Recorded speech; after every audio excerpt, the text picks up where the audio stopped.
Hey guys, welcome to LPD Ideas. I'm Priyadarshini and இது வந்து part 4 ஓட video. So M.ed Viva இதெல்லாம் பற்றி நீங்கள் தெரிஞ்சுக்கணும்னு நினச்சிங்க அப்படின்னா ஃபஸ்ட்டு 3 வீடியோஸ் ஆர்டராகவே பாருங்கள், ஆர்டராகவே கேளுங்க. டிஸ்கிரிப்ஷனில் லிங்க் இருக்கும், செக் பண்ணிக்கோங்க. ஸோ வாங்க தொடர்ந்து நம்ம வீடியோக்குள்ளே போகலாம். ஆல்ரெடி நம்ம லாஸ்ட் வீடியோவில் பார்த்தோம் வேரியபிள்னால் என்ன, இண்டிபெண்ட் வேரியபிள் எப்படி கண்டுபிடிக்கணும், டிபெண்ட் வேரியபிள் எப்படி கண்டுபிடிக்கணும், ஒரு தீசிஸ் டைட்டிலில் ஒரு ஆளுக்கு எத்தனை வேரியபிள் இருக்கணும் அப்படிங்கிறதெல்லாம் நம்ம ஆல்ரெடி டிஸ்கஸ் பண்ணிட்டோம். And now coming back to that, next தியரியில் உங்களுக்கு என்னெல்லாம் கொஷின் வரும்னு நான் சொல்லிடுறேன். ஸோ ஃபஸ்ட்டு வந்து ரிசர்ச் பேப்பர் தான் ஃபஸ்ட்டு செம்லேயே வந்து வச்சுருப்பாங்க. What is research, what is sampling, அப்புறம் வாட் இஸ் பாப்புலேஷன் சைஸ் அப்படின்னு கேட்பாங்க. சாம்பிளிங்லாம் ஒன்றுமே இல்லை, பாப்புலேஷன் ஃபஸ்ட் நீங்கள் தெரிஞ்சுக்கோங்க. இப்போ என்னோடய டைட்டில் பார்த்தீங்கன்னா 9th ஸ்டாண்டர்ட் ஸ்டூடெண்ட்ஸ் இருக்குது இல்லையா. நான் வந்து என்னோடய டார்கெட் ஏரியா வந்து என்னென்னு கேட்டாங்கன்னா நான் தூத்துக்குடின்னு சொல்லணும்.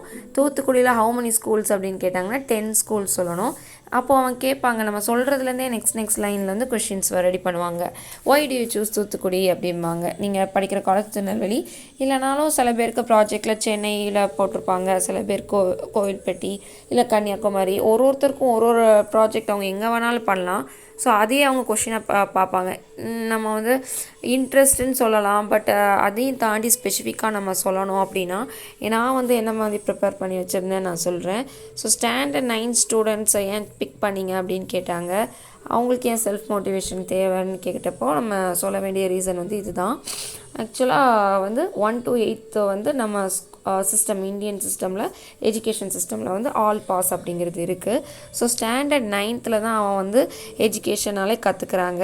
அது வர 9th ஸ்டாண்டர்டில் கூட ABCD 1 to 3 பேசிக் இது கூட தெரியாமல் எவ்வளோ பேர் இருக்காங்க. ஸோ அவங்களுக்குலாம் ஒரு மோட்டிவேஷன் கொடுத்து நெக்ஸ்ட்டு நீ 10th எழுத போகிறப்பா, நெக்ஸ்ட்டு 11th 12th அதை வச்சு தான் உனக்கு காலேஜ் இருக்குது, காலேஜ் வச்சு உன்னோட ஃப்யூச்சர் கேரியர் டெவலப்மெண்ட் அந்த மாதிரி நிறைய விஷயங்கள் இருக்குது அப்படின்னு சொல்கிறதுக்கு 9th ஸ்டாண்டர்ட் ஒரு சீரியஸான ஒரு பிளேஸாக இருக்கும். அந்த ஸ்டூடெண்ட்ஸுக்கு லைஃபோட வேல்யூ, எஜுகேஷனோட வேல்யூ எல்லாமே புரியும் அப்படிங்கிறதுக்காக செல்ஃப் மோட்டிவேஷன் ஸ்டாண்டர்ட் 9 ஸ்டூடெண்ட்ஸ் கொடுக்கலாம் அப்படிங்கிறத நான் வந்து சொல்லலாம்.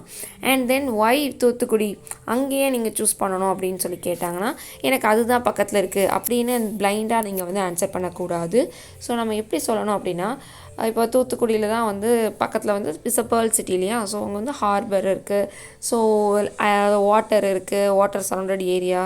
ஸோ அங்கே வந்து நிறைய பசங்க ஸ்கூலில் நான் போய் பார்க்குறப்ப அட்டண்டன்ஸ் வந்து வெரி லோ. அவங்க வந்து ஒய் தே கம் டு ஸ்கூல்னால் ஃப்ரீ மிட் டே மீல், அது ஒரு ரீசன். இல்லைனா வந்து அட்டண்டன்ஸ் கம்பல்சரிங்கிற ஒரு சில நாட்களுக்கு மட்டுமே, பட் ரெகுலர் அட்டண்டன்ஸ் அவங்க மெயின்டைன் பண்ணுறதே இல்லை. ஸோ வந்து எஜுகேஷனை ரொம்ப லைட்டாக எடுத்துக்கிறாங்க. அவங்களோட ஆக்குபேஷன் எல்லாமே நெக்ஸ்ட்டு வந்து அவங்க அப்பாவோட ஜாபை வந்து அவங்களுக்கு கண்டினியூ பண்ணிக்கிற மாதிரி இருக்குது. ஸ்கூலு, எஜுகேஷன் இந்த விஷயங்களே அவங்க லைஃப்பில் வந்து இன்னும் இம்பேக்டாக இல்லை. ஸோ நம்ம வந்து இன்னும் வொக்கேஷ்னல் எஜுகேஷன் அவங்களுக்கு கொடுக்கலாம். அப்படி இல்லைனா அட்லீஸ்ட் பேசிக் 10th வரை அவங்கள பாஸ் பண்ண வைக்கிற பொறுப்பு நம்மக்கிட்ட இருக்குது. இல்லைனா அங்கே வந்து ஏதாவது ப்ராப்ளம் நடந்த மாதிரி நம்ம காட்டலாம். அங்கே வந்து டீச்சர்ஸ் ரொம்ப லோவாக இருக்குது, ஸ்டூடெண்ட்ஸ் கிளாஸ் ரூம் அந்த டெக்னாலஜிக்கலாக வந்து ரொம்ப வீக்காக இருக்காங்க. நான் பார்த்தேன், நான் நியூஸ் பேப்பரில் படித்தேன், நான் ஆர்டிக்கிள் வாசித்தேன், நெட்டில் வந்து ஒரு வீடியோ பார்த்தேன் யூடியூப்பில், இல்லைனா ஒரு ரிசர்ச் பார்த்தேன், ஒரு ஜேர்னல் புக்கில் நான் அந்த மாதிரி பார்த்தேன், ஒரு இன்சிடெண்ட் அங்கே வந்து நடந்துச்சு. ஒரு சில ஸ்கூலில் வந்து பில்டிங் வந்து உடஞ்சி விழுந்தது, சில ஸ்கூலில் டீச்சர்ஸே இல்லை. அந்த மாதிரி ஒரு சில விஷயங்களில் வந்து நீங்கள் பார்த்தேன், நீங்கள் வந்து அது உங்களுக்கு தாக்கம், ஒரு இம்பேக்ட் எதிர்பார்த்துச்சு, இங்கே ப்ராப்ளம் இருக்குதுன்னு காட்டுச்சு. ஸோ அதுக்கு நான் ஒரு சொல்யூஷன் கண்டுபிடிக்கணும், ஒரு ரிசர்ச் கண்டுபிடிக்கணும்னு நினச்சேன். அந்த மாதிரி உங்களோட லாங்குவேஜ் ஆகட்டும், உங்களோட கான்செப்ட், உங்களோட தியரி, நீங்கள் பேசுகிறது, நீங்கள் ப்ரெசென்ட் பண்ணுறது எல்லாமே இருக்கணும். ஸோ இங்கிலீஷாக தமிழாக நீங்கள் கேட்டு பயப்பட தேவையில்லை. ஸோ ஃபஸ்ட்டு வந்து அவங்க கொஷின்ஸ் இங்கிலீஷில் கேட்டாங்கன்னா நீங்கள் இங்கிலீஷில் தெரிஞ்ச அளவுக்கு நீங்கள் சொல்லலாம்.